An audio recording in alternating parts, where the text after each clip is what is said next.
Da paz. Vamos conversar um pouco. Preparei algumas anotações para a gente conversar sobre coisas da rotina da doutrina espírita, do pensamento que nos norteia dentro da doutrina. Vamos conversar um pouco. Como é que está o tempo? O tempo está bom. E para você, como é que está o tempo?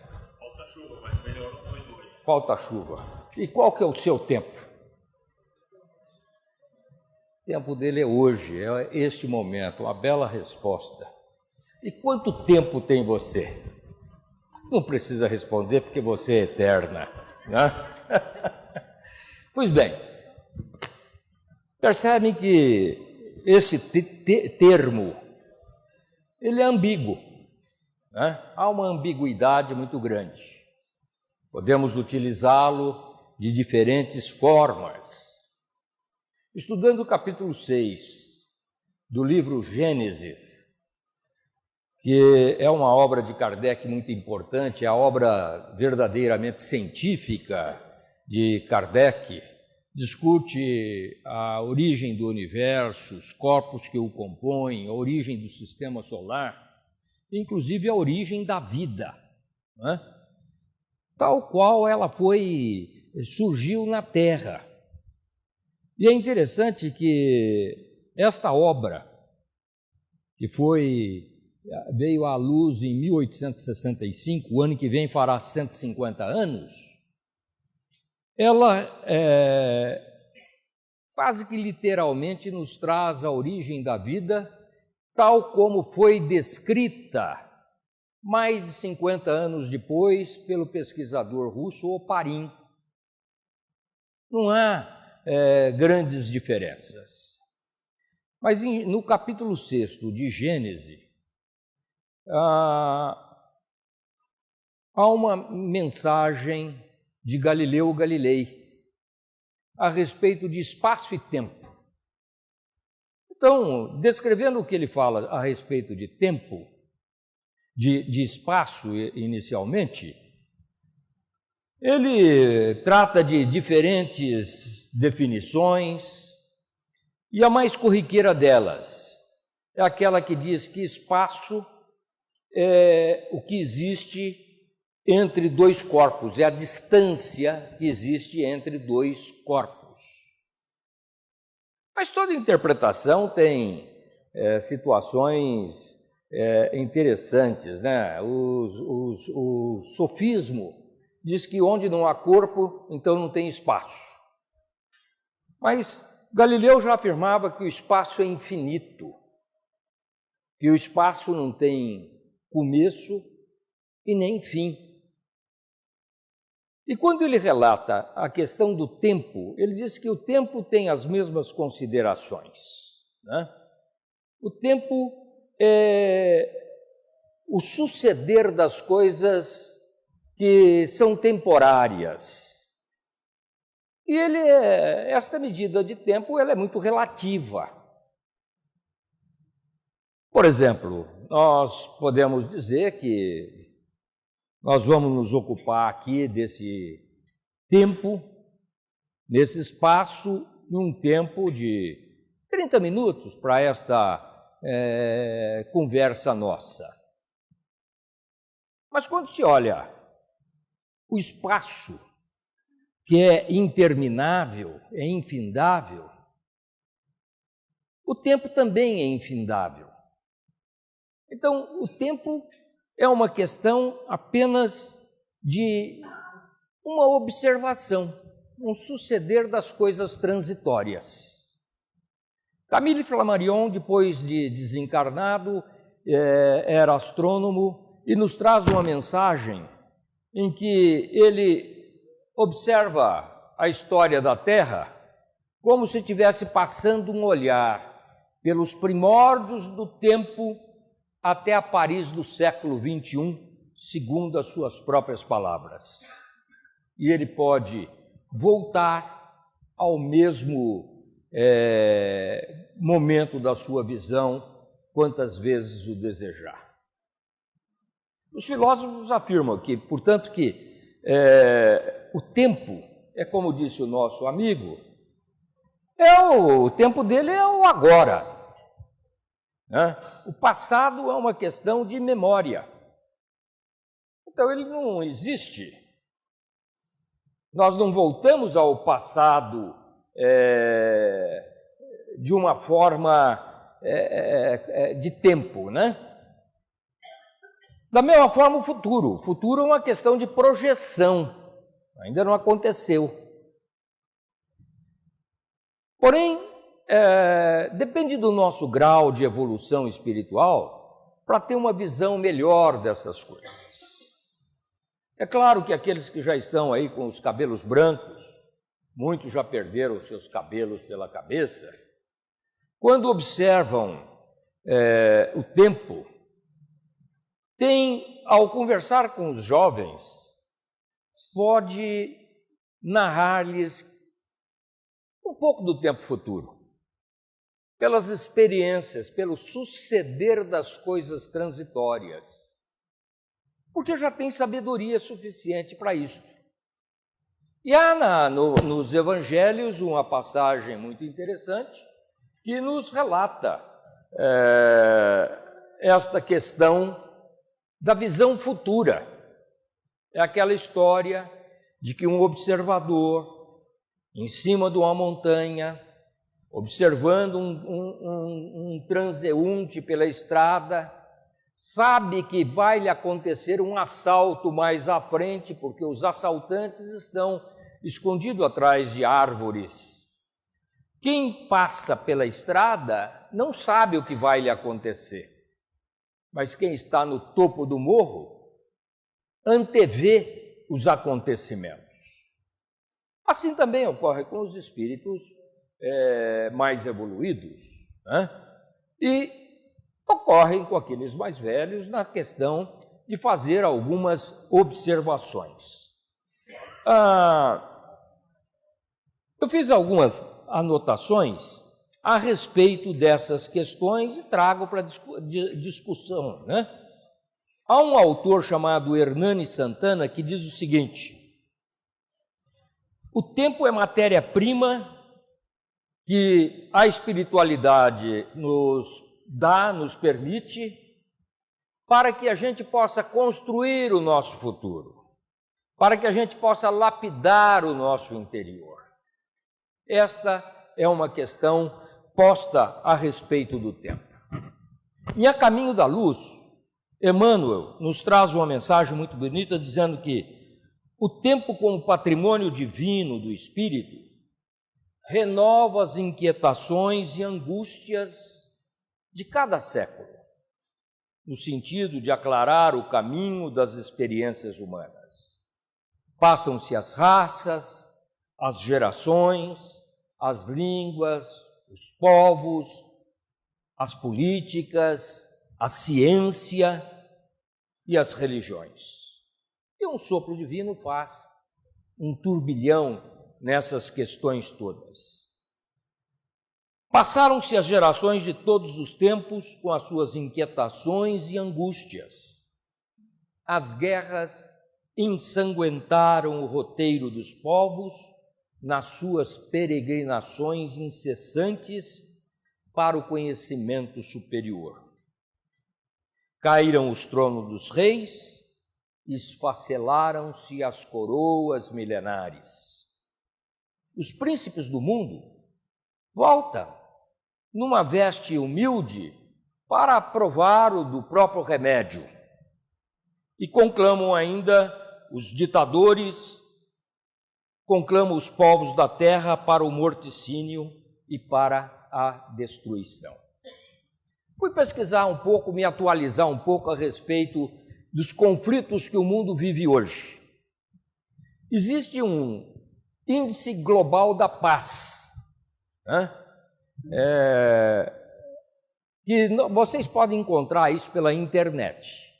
O índice global da paz de 2014 analisou 162 países. Hoje o mundo tem 191 países. Não são considerados ainda 2, Taiwan, que é reclamado pela China, e o Vaticano.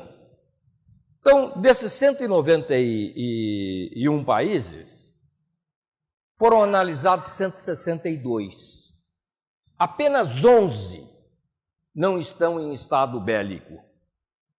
E eles consideram, o parâmetro para considerar estado bélico é quando o próprio governo, um governo, está em contenda com um outro ou com o seu próprio país e que, em face desta contenda, ocorra no mínimo 25 mortes por ano. Esse é o estabelecimento da questão de conflito. E, para uma boa surpresa nossa, o índice traz o Brasil em 6º lugar como o país de paz. Tem outras considerações, mas traz em primeiro lugar a Islândia, em segundo lugar a Dinamarca, Áustria, Nova Zelândia, Suíça e Brasil. Porém, quando o índice analisa o índice de criminalidade, vendo o número de prisioneiros e as condições carcerárias, o Brasil está em 92º lugar, mostrando que nós temos muito que trabalhar neste terreno do combate à criminalidade. E o combate à criminalidade não deve vir pela força, né? Não é botando mais força, porque isto só gera angústia, só gera medo, só gera mortes. É pela educação. A educação é o plano básico do desenvolvimento do mundo, né?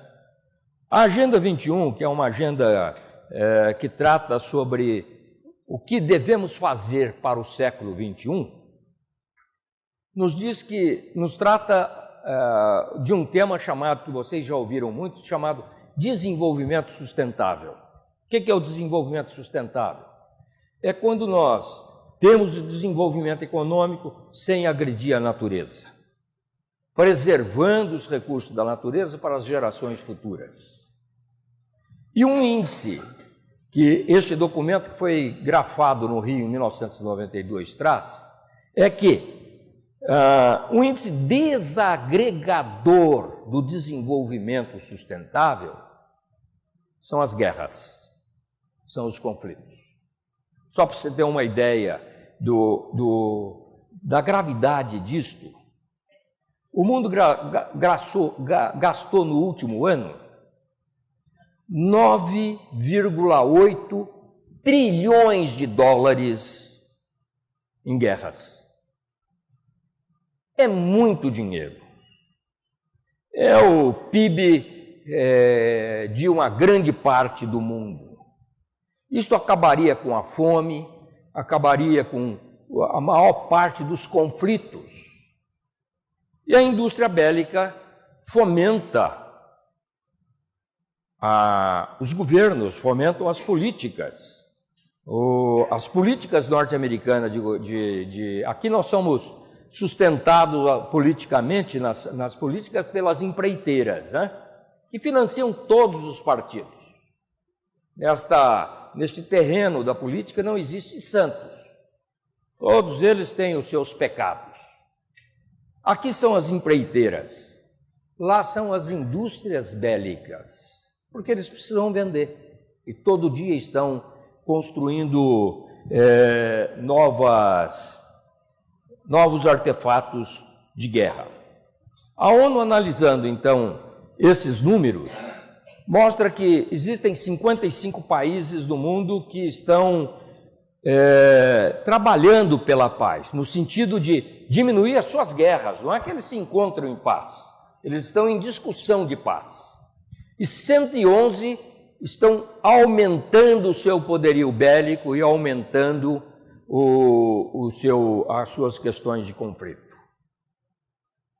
Enquanto a Islândia, que é uma ilhazinha no Oceano Atlântico, entre a Europa E a América do Norte, quase que no Círculo Polar Ártico, é o país mais tranquilo do mundo, e ocorre ali coisas muito interessantes, são ilhas vulcânicas. A Síria é o país que se encontra hoje nas piores condições de vida, tanto que 1/3 da sua população já buscou abrigo e asilo em outros países. E aí a gente pergunta, mas que países são esses?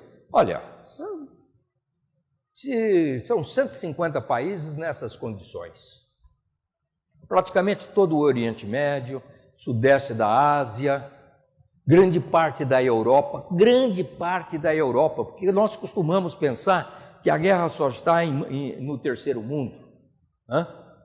Não, França e Espanha estão em guerra. Existe lá o País Basco, fazendo parte do sul da França e norte da Espanha.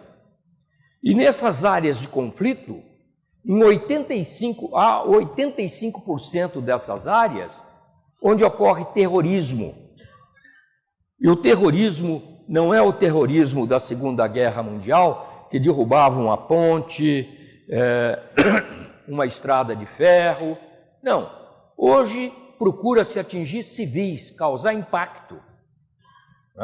Então, o que nós observamos não são as torres gêmeas dos Estados Unidos, nem a estação de trem de Madrid, mas ocorre em qualquer lugar. E nós não estamos imunes a isto. Para atingir um outro país, qualquer um pode chegar aqui e atentar contra a embaixada dos Estados Unidos, de Israel, da União Soviética e da China, que são os países mais belicosos e que mais financiam guerras. A Argentina, há alguns anos atrás, teve um ato terrorista infame contra uma sinagoga onde foram mortos centenas de pessoas. Então, essas questões é preciso que a gente discuta, porque é necessário que a gente compreenda o mundo em que nós estamos vivendo ao nosso tempo. Disso tudo, o que nós vamos ver é um mundo com 7 bilhões de habitantes, mas em que vivem em permanente paz apenas 500 milhões. É muito pouco. Só para ver a questão do processo de educação, a Islândia tem uma única prisão. Se eu sou condenado por algum ato na Islândia, eu não tenho por onde fugir, porque aquilo tudo é mar. Analisa-se então se eu tenho vaga na prisão. Não tenho, eu aguardo até abrir vaga. O dia que abrir vaga, o chefe da prisão me manda uma carta, se apresente porque abriu a sua vaga. E eu vou lá e me apresento. Veja como é que é este processo de educação. Os assassinatos são coisas raríssimas. A maior questão de prisão são acidentes de trânsito, bebedeira, é um país muito frio. Proibiram a bebida durante uns 10 anos, mas viram que o caminho não é a proibição. Então, houve uma liberdade nesse sentido. Antes de se proibir qualquer coisa, nós precisamos educar, termos um processo de educação. Então, quando a gente analisa essas questões todas do tempo, vale a pena uma leitura da revista O Reformador, de agosto de 2014. Um artigo escrito pelo Antônio César Perry de Carvalho, atual presidente da FEB, em que ele traz a história de Augusto, imperador romano. Ele conta que Augusto sucedeu a Júlio César, era filho de criação de Júlio César, assumiu 27 anos antes de Cristo e morreu 14 anos depois de Cristo. Foi o imperador que mais tempo governou Roma, durante 41 anos. E foi no período dele que Roma encontrou a Pax Romana. Parou aquele momento de conquista que Roma tinha, a sede de conquistar. E ele procurou restaurar a moral romana. Quem teve a oportunidade de assistir aquele seriado chamado Roma, pôde observar como é que era Roma, um estado de degradação moral intensa. E ele fez uma restauração disso, a restauração da família, procurou tratar a questão do casamento com mais carinho, deu um apoio muito grande aos artistas, escultores, pintores, escritores, poetas, e Roma viveu em paz. E o Perry é muito feliz em dizer o seguinte: isto tudo foi preparado pela espiritualidade, porque neste momento chegavam à Terra inúmeros espíritos mais evoluídos, preparando a vinda de Jesus. Então, esse momento de paz era importante para a vinda daquele que nos traria uma nova visão de moral para o mundo. Mas assim que Augustus morreu no dia 19 de agosto de 14 depois de Cristo, uma curiosidade é que o Senado romano propôs então dar o nome de Augustus ao mês em que ele morreu. Daí nós temos o mês de agosto.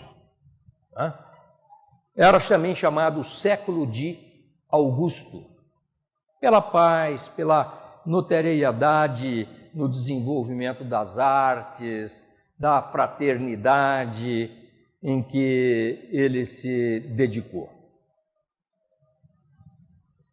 Evidentemente, depois que ele sai, assume o Império Romano, o seu filho de criação, Augustus, era casado com Lívia, uma outra Lívia, não aquela de Emmanuel, e que tinha um filho chamado Tibério, que foi um dos mais terríveis imperadores de Roma. E, curiosamente, Cristo é crucificado na época de Tibério, e Tibério, então, era um alucinado, fazia coisas terríveis. Há um romance do Rochester muito bonito, chamado Tibério, a vida dele, e ele traz de volta Pôncio Pilatos, que lavou as mãos com a questão do Cristo, e pune Pilatos por ter permitido a crucificação de Jesus, porque acreditava que Jesus poderia tê-lo curado. Havia nesta época um momento muito grave de grandes perseguições. O que se procura hoje na história moderna desmistificar é que Roma não perseguia os cristãos, Roma perseguia os judeus, e o cristianismo era visto como uma das seitas do judaísmo. Esta é uma questão interessante, porque a história ao longo do tempo tem separado o judaísmo, cristianismo e Roma. Não, o que se perseguia era o judaísmo, e o cristianismo era tido como uma das crenças judaicas. Mas quando a gente observa, então, a questão do tempo, este é um tempo de 2000 anos atrás, nos surge a parábola do Cristo sobre a semeadura e a colheita, que deve ser observada, porque ela nos diz respeito ao tempo e ao espaço de cada um. O que nos diz a respeito disto é que a semeadura é livre, mas a colheita é obrigatória. Tudo que eu semear, eu vou colher. Se eu semear hoje, haverá um tempo para esta colheita, tal qual a semente de uma planta germina, aquele ato meu deverá ter um tempo de germinação e haverá um tempo de colheita. Se eu semear em terra boa, vou colher bons frutos, mas se semear em terra ruim, os frutos que eu colherei são aqueles que plantei. Todos ceifarão, colherão aquilo que plantar. Há um ditado chinês que diz o seguinte: se você tem tempo de 1 ano, plante trigo. Se o seu tempo é de 1 década, plante árvores.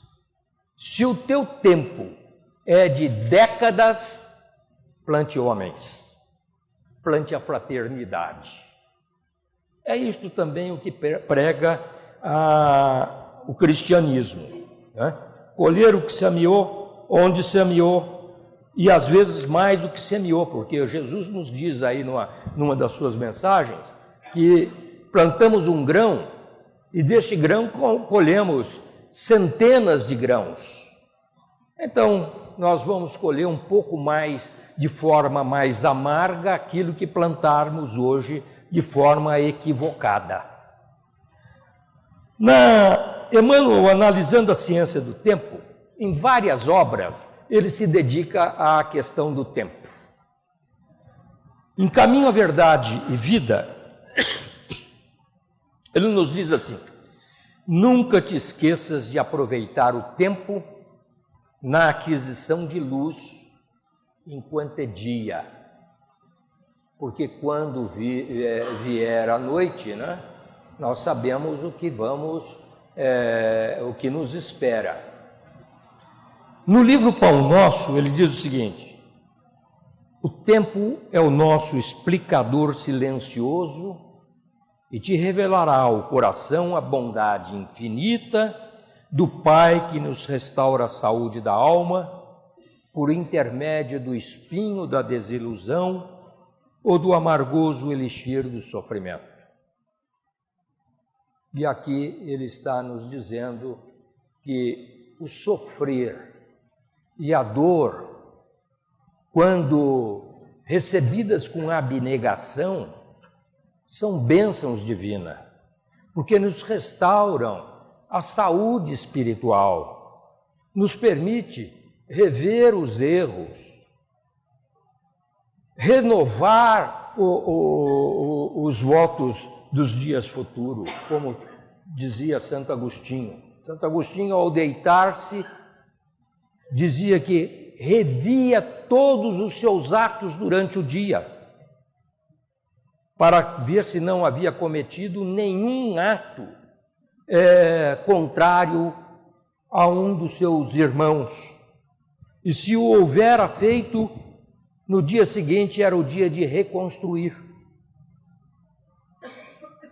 Ainda em Pão Nosso, numa outra lição, é um livro maravilhoso que a gente deve ter uma leitura desta obra nos nossos momentos de reflexão semanal em casa, né? Não te endureças na estrada que o Senhor te levou a trilhar em favor do teu resgate, aprimoramento e santificação. Recorda a importância do tempo que te chama hoje.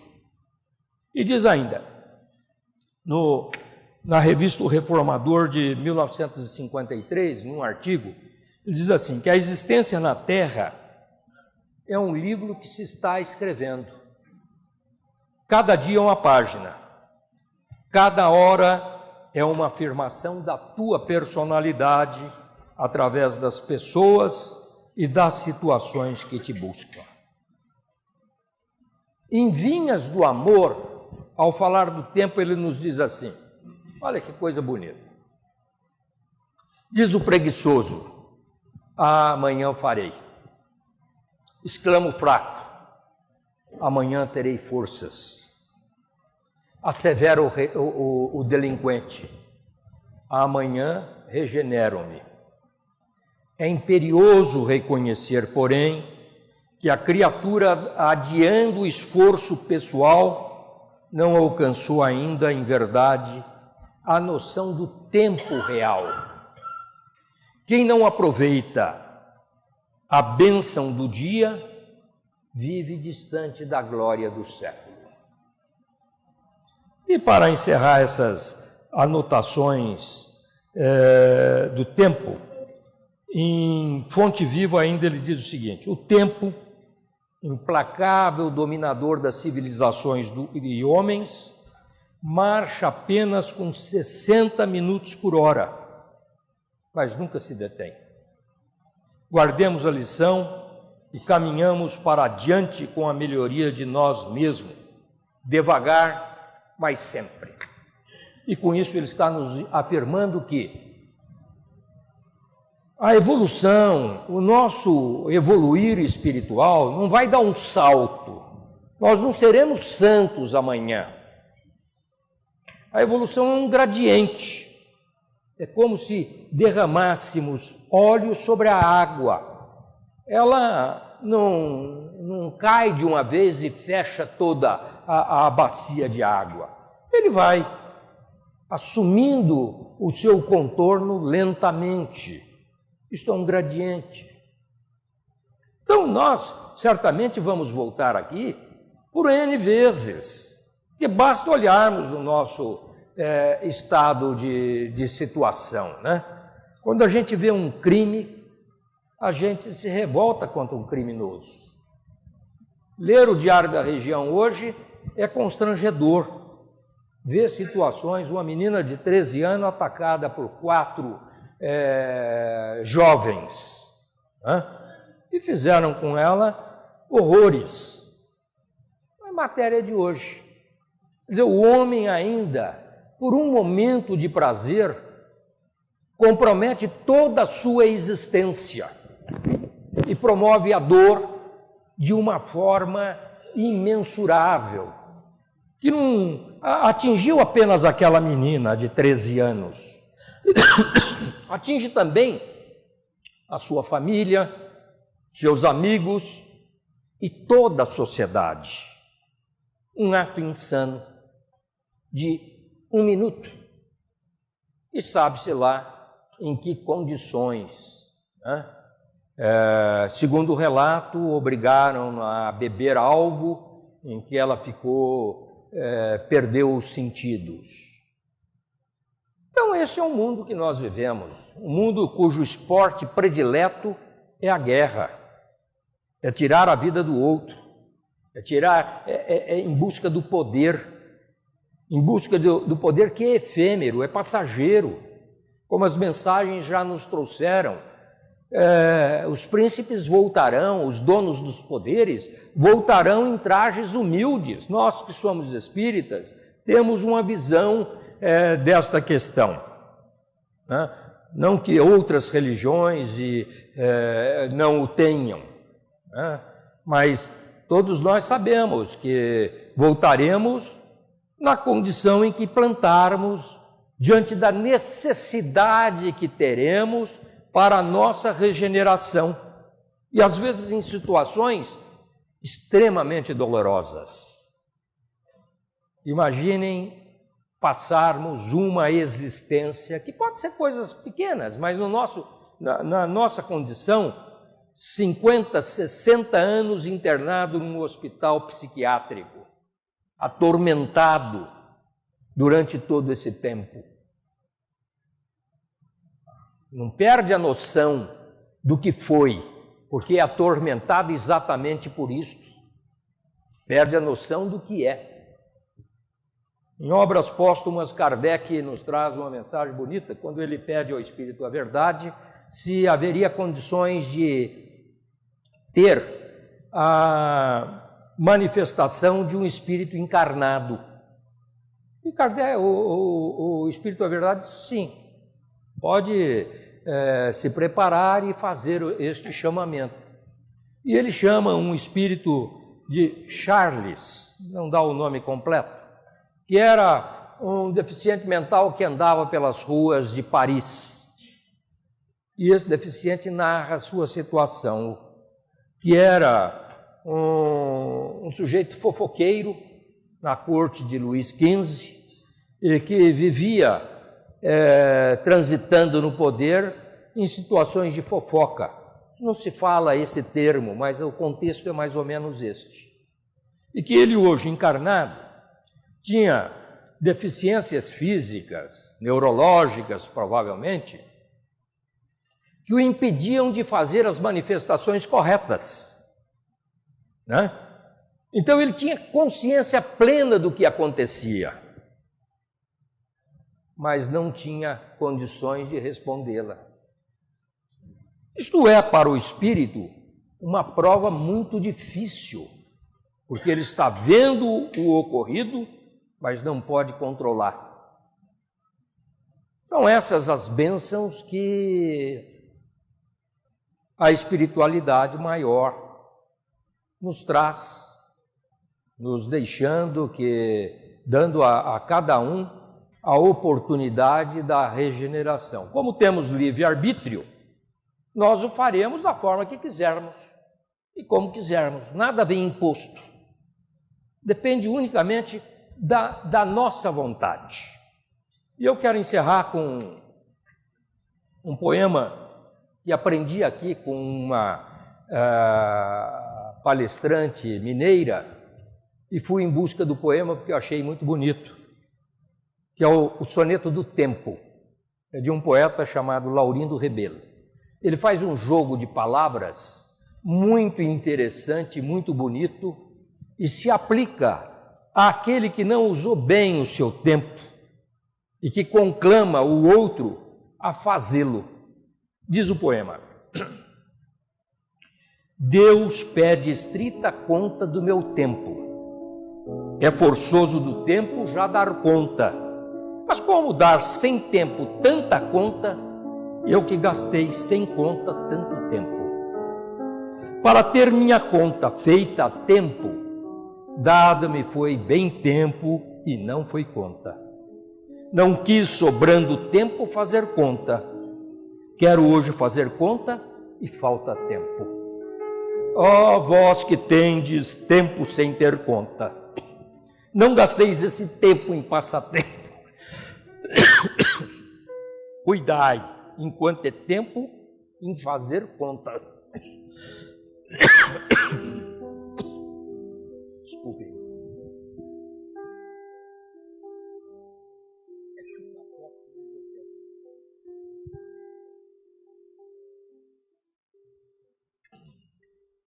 Ó vós que tendes tempo sem ter conta, não gasteis esse tempo em passatempo. Cuidai, enquanto é tempo, em fazer conta. Mas, ó, se os que contam com seu tempo fizesse desse tempo alguma conta, não chorava como eu por não ter tempo. Que o tempo de hoje possa ser bem aproveitado em família, com boas conversas, com um abraço fraternal, para que o tempo de amanhã a gente possa fazer a nossa boa colheita. Que tenham todos um bom dia e que esperem pela chuva, porque ela virá. Tenham certeza. Passar diretamente aos passos, que os nossos amigos coordenadores aqui estão ocupados na solução de alguns problemas da casa. Então vamos aproveitar esse momento, fazermos as nossas orações, as nossas vibrações, planejarmos, mesmo que rapidamente, a nossa semana, para que o tempo seja bem aproveitado. Em sequência, nós teremos os passos.